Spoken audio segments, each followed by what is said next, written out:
Welcome to Ajay tutorial centre. Friends, আমি অজয়। আমি আজ তোমাদেরকে দেখাবো কিভাবে আমরা ফটোশপে যে কোনো ছবির মধ্যে ডবল চিন খুব সহজে রিমুভ করতে পারি। তো এখানে তোমরা যে ছবিটি ওপেন অবস্থায় দেখছো, এই ছবিটির যদি প্রথমের অবস্থা আমি তোমাদেরকে দেখাই, তাহলে তোমরা দেখতে পাচ্ছ যে এখানে ছবিটির মধ্যে আমরা একটি ডবল চিন দেখতে পাচ্ছি, এবং এটি যদি আমরা রিমুভ করি তাহলে ছবিটিকে ঠিক এরকম দেখাচ্ছে। তো কিভাবে আমরা যে কোনো ছবির মধ্যে এই ধরনের ডবল চিন খুব সহজে রিমুভ করব, এটি আজকে আমি তোমাদেরকে এই ভিডিওতে দেখাবো। আশা করছি আমার এই ভিডিওটি তোমরা শেষ পর্যন্ত দেখবে, এবং আমার এই চ্যানেলটি যদি তোমরা এখনো সাবস্ক্রাইব না করে থাকো তাহলে অতি অবশ্যই সাবস্ক্রাইব করে রাখবে। তো চলো শুরু করা যাক। তো প্রথমে আমি এই ছবিটিকে ক্লোজ করে দিচ্ছি। তো এখানে তোমরা দেখতে পাচ্ছ যে ফটোশপ সফটওয়্যারটি আমাদের সামনে ওপেন অবস্থায় রয়েছে। এই কাজটি আমি ফটোশপ 2023 ভার্সনে করে দেখাবো। তো প্রথমে আমরা চলে যাব ফাইল মেনুতে। এখান থেকে ওপেনে ক্লিক করে একটি নতুন ছবি আমরা ওপেন করে নিচ্ছি। তো এখানে ডবল চিন লেখা যে ইমেজটি আছে, এই ছবিটিকে আমরা ওপেন করে নিচ্ছি। প্রথমে আমরা চলে যাব টুল বক্সে। এখানে ল্যাসো টুলের ওপরে রাইট ক্লিক করব। এখান থেকে ল্যাসো টুল নামে যে টুলটি আছে এই টুলটিকে সিলেক্ট করব। সিলেক্ট করার পরে প্রথমে আমরা মাউস দিয়ে ড্র্যাগ করে ঠিক এইভাবে এখানে একটি সিলেকশন ক্রিয়েট করে নেব। সিলেকশন ক্রিয়েট করার পরে আমরা এর মধ্যে ফেদার রেডিয়াস অ্যাপ্লাই করব। সেই জন্য আমরা কিবোর্ড থেকে শিফট F6 কি প্রেস করব। তো এখানে তোমরা দেখতে পাচ্ছ যে ফেদার রেডিয়াসের একটি বক্স আমাদের সামনে ওপেন হয়ে গেছে।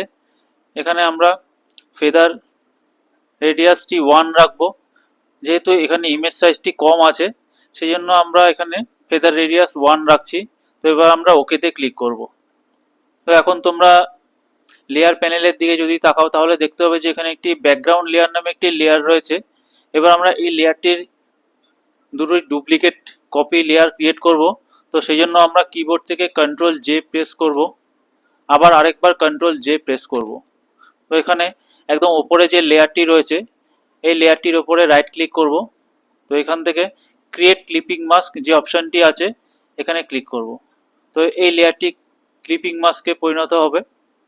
তো এবার আমরা এই লেয়ারটি সিলেক্ট থাকা অবস্থায় কিবোর্ড থেকে কন্ট্রোল টি প্রেস করব। এবার কিবোর্ডের মধ্যে যে অ্যারো কি রয়েছে সেখান থেকে আপ অ্যারোটি আমরা প্রেস করতে থাকব। তো দেখতে পাচ্ছ যে নিচের যে পোর্শনটি আছে সেটি ধীরে ধীরে উপরের দিকে উঠে যাচ্ছে। তো ঠিক এরকম অবস্থা আসার পরে আমরা এখানে একটি ক্লিক করব। এবার তোমরা লক্ষ্য করলে দেখতে পাবে যে নিচের স্কিনের যে কালারটি রয়েছে, তো এখানে উপরের স্কিনের সাথে একটি পার্থক্য হয়ে যাচ্ছে। তো এটি অ্যাডজাস্ট করার জন্য আমরা চলে যাব টুল বক্সে।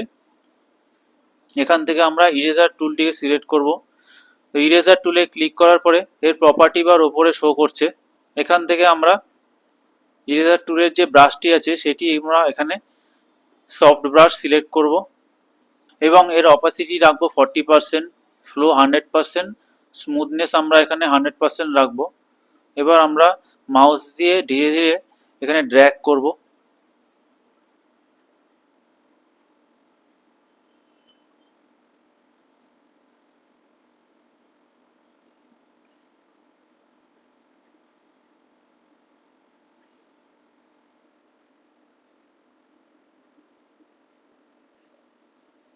তো ফ্রেন্ডস, তোমরা দেখতে পাচ্ছ যে এখানে স্কিন কালারটি অ্যাডজাস্ট হয়ে গেছে। তো বন্ধুরা, এখানে তোমরা দেখতে পাচ্ছ যে ডবল চিনটি রিমুভ হয়ে গেছে। তো এখন আমরা যদি ছবিটির আগের অবস্থাটি লক্ষ্য করি তাহলে দেখতে পাবো যে ছবিটি আগে ঠিক এরকম ছিল। তো এটি রিমুভ করার পরে এখন ছবিটি ঠিক এরকম দেখতে লাগছে। তো ফ্রেন্ডস, তোমরা দেখলে যে কিভাবে যে কোনো ছবির মধ্যে খুব সহজে আমরা এই ধরনের ডবল চিন থাকলে সেটিকে আমরা খুব সহজে রিমুভ করতে পারি। তো আশা করছি আমি তোমাদেরকে বোঝাতে পেরেছি যে কিভাবে আমরা এই ধরনের ডবল চিনকে খুব সহজেই ফটোশপের মাধ্যমে রিমুভ করতে পারবো। তো আমার এই ভিডিওটি যদি তোমাদের ভালো লেগে থাকে তাহলে অতি অবশ্যই আমার এই ভিডিওতে একটি লাইক করে দেবে, এবং এই ধরনের আরও ভিডিও দেখার জন্য আমার চ্যানেলটিকে অতি অবশ্যই সাবস্ক্রাইব করে রাখবে। তাহলে দেখা হচ্ছে পরবর্তী কোনো টিউটোরিয়ালে। Thank you.